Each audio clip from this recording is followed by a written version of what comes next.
News India 27 नव्या पिढीचं नवं माध्यम.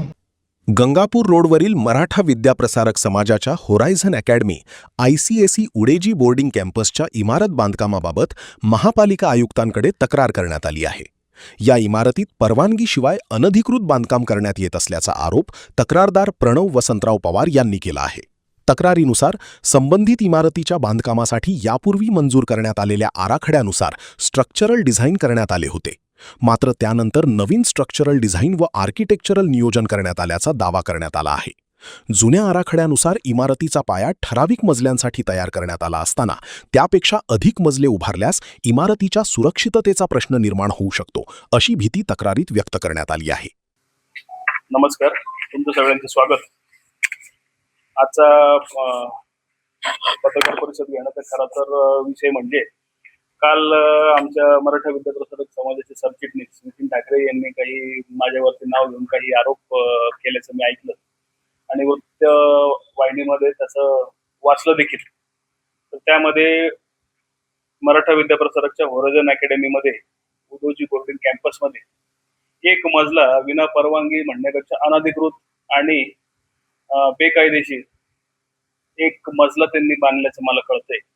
मागच्या वर्षी माझ्या निदर्शनास आलं आणि तसं मी एक पत्र नाशिक महानगरपालिकेला कार्यकारी अभियंता नगररचना आणि महापौरांच्या नावाने दिलेलं आहे.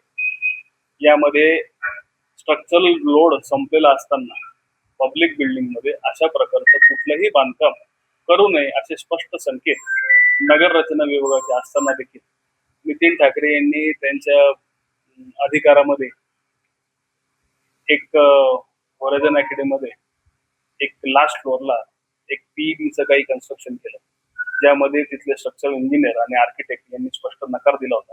त्यांनी नकार दिला म्हणून त्यांनी या आर्किटेक्ट आणि स्ट्रक्चरल इंजिनियरला बदलून नवीन आर्किटेक्ट यांची नेमणूक केली आणि त्यामध्ये त्यांनी अशा प्रकारचं एक बांधकाम एक केलं, जे संस्थेच्या लहान मुलांच्या शाळेच्या आधी ती शाळा असताना असं बेजबाबदार काम संस्थेच्या कुठल्याही पदाधिकाऱ्यांनी करू नये.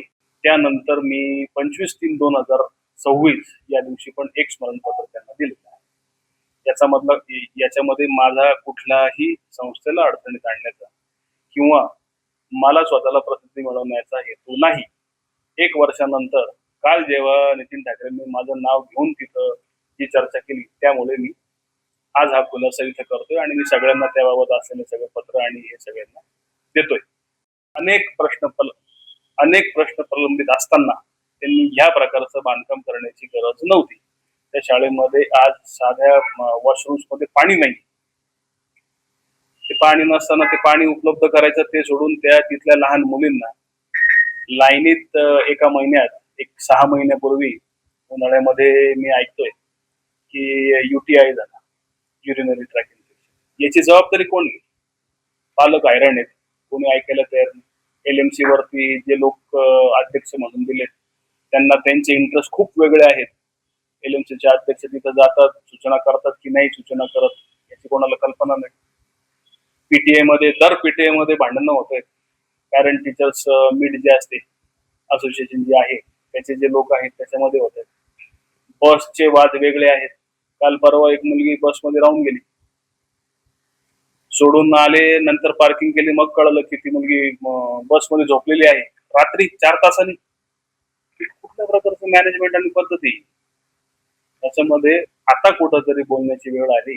यांनीच हा विषय घेतल्याने मला हा विषय बोलावा लागतो.